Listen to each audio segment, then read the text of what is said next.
muitas histórias de superação espalhadas pelo Brasil, viemos até uma cidade do interior paulista, com cerca de 45 mil habitantes, Pedreira, para conhecer uma em especial, a história da Adelaide.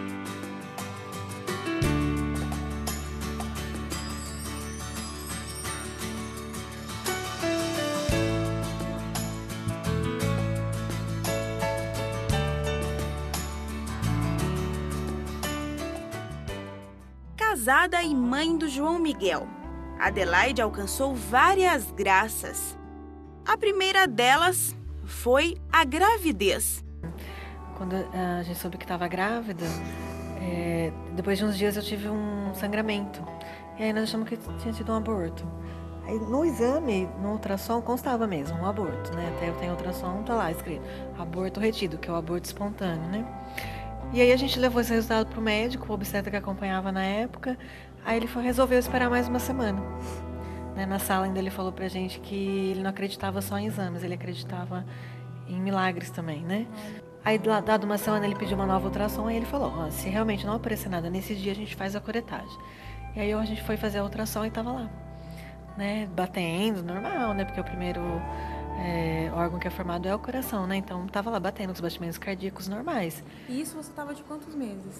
Já tava de 1 mês e pouquinho.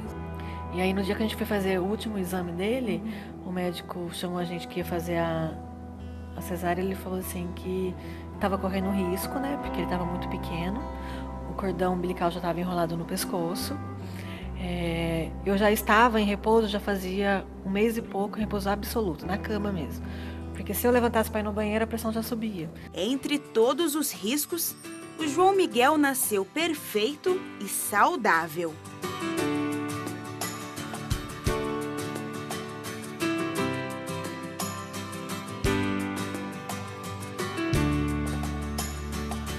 Dois anos após o nascimento do filho, Adelaide descobriu que estava doente.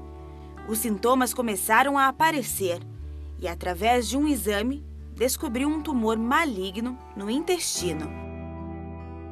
Para uma doença dessa, você não tem muita saída.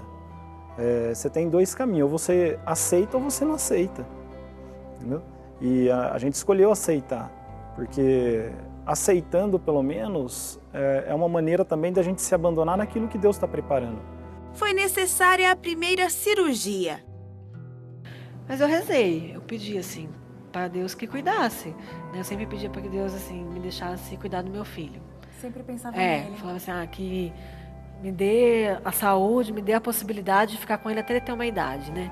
Porque você não sabe o que vai ser. A cirurgia foi um sucesso. A recuperação tranquila. A cada dia, uma superação. Adelaide, então, começou a quimioterapia e a radioterapia. Foi aí que ela descobriu que não poderia mais ter o segundo filho. Isso foi mais sofrido para mim do que tudo. Mas foi aí que você entendeu? Aí foi que eu entendi. Seu filho sem planejar? Sem planejar. E aí a gente conseguiu entender tudo, assim, né? Deus já tinha preparado isso antes. Porque hoje, segundo a medicina, eu não posso mais engravidar. Então eu vejo assim que Deus teve um plano maior, melhor do que o nosso. Ele veio sem veio antes. Então por isso que eu falo que a gestação dele, a gravidez dele em si já é o primeiro milagre. Já é o primeiro milagre, já é o primeiro plano de Deus, assim, na nossa vida. E aí eu engravidei. Então, assim, já vejo que Deus já estava cuidando na gravidez. Já era um plano dele, né?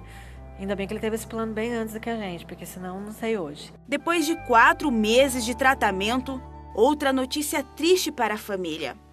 A doença voltou. Porém, em outro lugar do corpo. Aí, de novo, o exame já estava alterado, né? Aí ela falou, mas não é para estar alterado, se tirou tudo naquela cirurgia, a médica falou. E aí tive que fazer novos exames, aí constatou que de novo estava a doença. Só que ele havia migrado para o intestino de novo. Aí já estava no abdômen e no intestino. E novamente Adelaide se submeteu a uma cirurgia, porém mais grave e correndo risco de sequelas e morte. Mas com fé, tudo ocorreu bem. No entanto, quando Adelaide voltou para casa... Aí vim para casa, tive alta, passou uns 15 dias... eu comecei a ter um edema, né, assim, um inchaço na barriga. Né? Aí até que os médicos internaram de novo, né? Internou, eu fiquei 1 semana internada, fazendo as medicações e alimentação, nada de oral, nem água, nem comida, nada.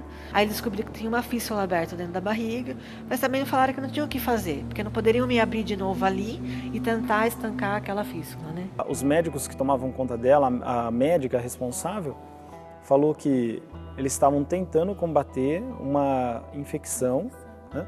Mas não sabiam ainda qual a gravidade e qual a situação, porque tudo que eles estavam dando para ela não resolvia, né?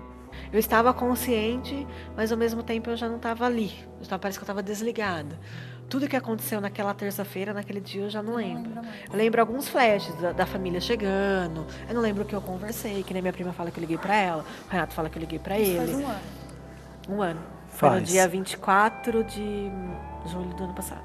Falou que era muito grave a situação dela, porque a infecção estava paralisando, estava tomando conta dela.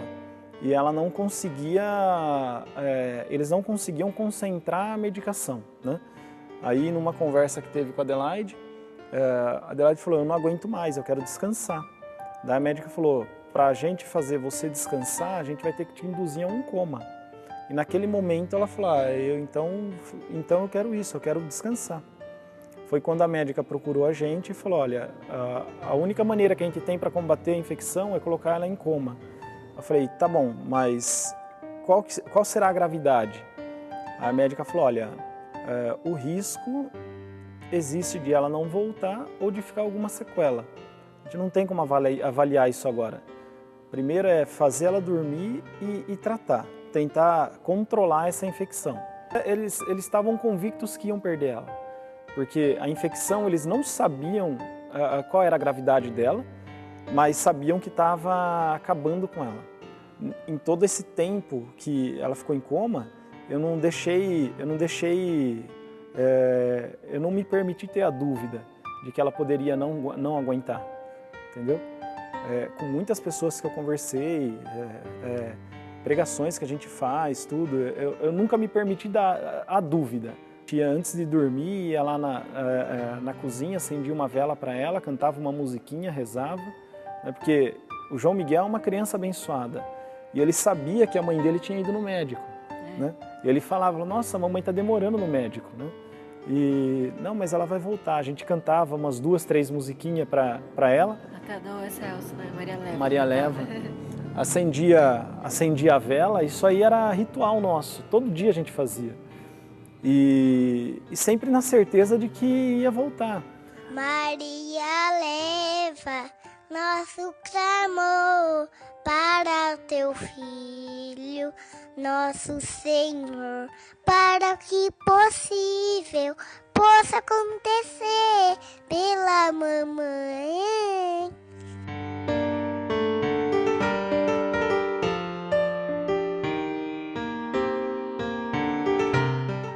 Mais uma coisa que eu lembro bem, muito bem, né, que assim eu tenho certeza, é a imagem de Nossa Senhora de Fátima, né, que eu estava assim, eu lembro até o lado, que era do meu lado direito, que a imagem estava assim do lado direito, e uma pessoa falava assim para mim, pede para ela porque ela que vai te curar, né? Então mais uma vez eu vejo assim a intercessão da Nossa Senhora em tudo, né, assim, a mãe de Deus estava ali, do começo ao fim. Após 26 dias em coma, mais uma graça. Adelaide volta para casa.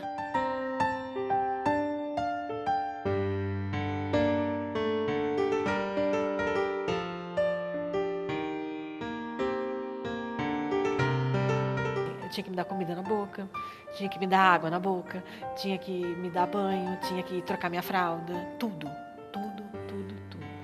E o tempo foi voltando, né? Hoje eu tenho os movimentos normais, faço tudo.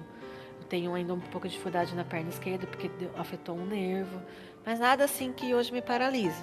O que foi bonito nesse tempo foi ver o quanto que a família se uniu, né? Dos dois lados. Quanto que a família se uniu. O quanto rezaram. Né? O quanto rezaram. Então eu vejo que já um propósito já que Deus tinha era isso, né? Hoje a gente é mais unido também, mais unido. Nós irmãos, nós, né, nos dois lados, se valoriza mais a família, né? Porque você pode perder mesmo, né? Eu poderia ter morrido. As provações ainda não acabaram, mas a fé de Adelaide é maior do que ela possa Só imaginar. que daí a doença agora tá no pulmão, né? E na cervical, né? Nessa parte do pescoço. Não esperava que fosse aparecer a doença de novo, né? Acho que foi uma coisa meio que... veio mais surpresa do que a da primeira vez, porque eu já fazia 6 meses que tinha feito exame e não tinha nada, né? Mas estamos confiantes, né? Tô confiante de que, mais uma vez, Deus vai surpreender, né? Eles queriam operar, e aí eu optei pela quimio, falei que eu não queria operar, porque eu não queria passar por mais uma cirurgia agora. Se eu tinha a opção, eu queria fazer a quimio, né? O quanto é importante o sacramento na nossa vida também, né? A gente se uniu até que a morte nos separe. Vai vir a doença, vai vir os momentos de alegria, vai vir as dificuldades, mas foi uma união em Deus. E a nossa base hoje é Deus, em tudo que a gente faz, em tudo que é...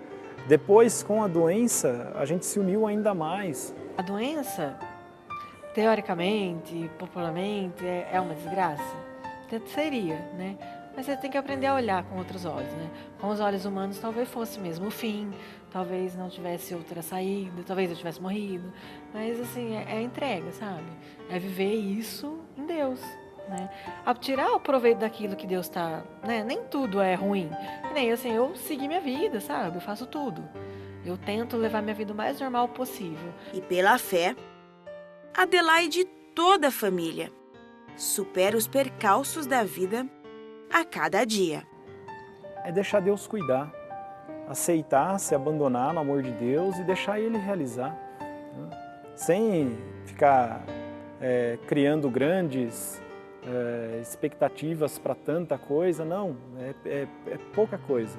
O que eu quero é um degrau, é uma pedrinha que eu quero ganhar hoje, só, nada mais que isso.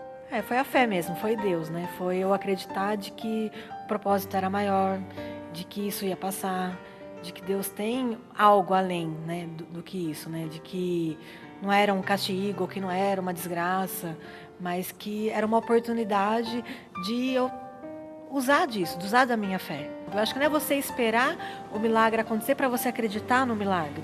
É você acreditar que o milagre vai acontecer. Então hoje eu ainda não tenho a cura completa, mas eu acredito que eu vou ter, né? Então eu acho que é isso que mantém em pé, né? Assim, sempre me diziam que a gente tinha que ter alegria no sofrimento. Eu acho que é isso, sabe? Eu aprendi a ter alegria no sofrimento. Maria, leva o nosso clamor para o teu Filho, nosso Senhor, para que o impossível possa acontecer em nossas vidas.